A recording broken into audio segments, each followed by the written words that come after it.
individual achievement. The government must seek to remove those obstacles. Now, 45 years later, after Congresswoman Jordan gave her speech, we find ourselves facing these same obstacles.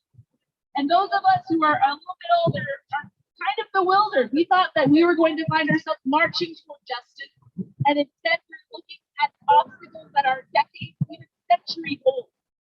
People are finding it hard to afford homes, to afford health care, to afford places to live, with clean air, with clean water. They're having a hard time keeping their kids in school. We have a hard time going to festivals, places of worship, or even kindergarten classrooms because they're imperiled by a lack of common sense gun policy. Boo! And every day we face climate disasters, like that makes life impossible. The global pandemic that was ignored by the Trump administration. We are now in Dallas with the event that's happening there. We have Buddy Luce who's giving us the footage.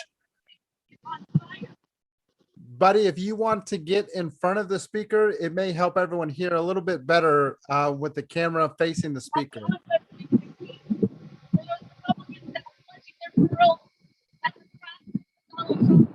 Republicans that said that they would never fall in line with it. I expect that they would stand up for democracy and that there'd be a limitation to their creed, or at the very least, that their creed would help them to acknowledge that they need a functioning democracy to live. But that wasn't the case. We don't have a government that is representative of all. Okay, Alex, I'm not Hey, sure buddy. if you have any of that or I'm even on. Sorry to Yes. interrupt, but it's pretty breezy out here, and we'll check in a minute. But got a great event going on, a lot of people, a lot of energy, good speakers. So yeah, great signs. Thanks for the signs on Texas deserves better. We've got this rocket. Good job. Thanks, y'all. All right, See you in a thanks, minute. buddy. Thanks.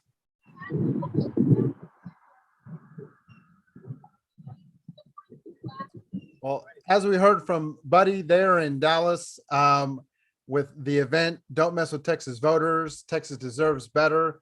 Another city that we are mobilizing Texans. We have a special session coming July 8th that we really need people to engage in.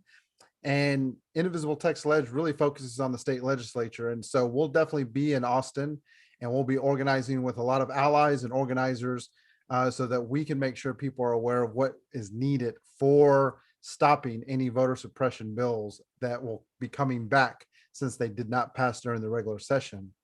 On the Congress side, we have indivisible groups throughout the state of Texas, like Buddy with Indivisible TX24, that are working on pushing Congress to pass voting rights legislation. And so we need also people to engage on that front. So if you want to connect with other indivisible groups throughout the state, Indivisible TX24 is in the DFW area. They're a great group to connect with. We saw Indivisible Austin, and there's some other Austin groups earlier that you can also connect with. And so we really need Texans to help on both of these fronts, because this is where voting is being impacted from the state perspective by passing voter suppression laws, and from the federal perspective by not passing voting rights legislation. And so we need people to be involved, be engaged, make sure that their voice is being heard so that we can protect democracy and so that we can have the right to vote for every Texan that is eligible and every American that's eligible to vote. And so continue to stay plugged in. We're hoping that we're going to be able to broadcast from Houston and San Antonio. We'll see if we'll be able to get some footage there. If not, we'll definitely be sharing any pictures that are taken at the events. And so thanks so much for joining us, y'all. We'll hopefully be on soon again.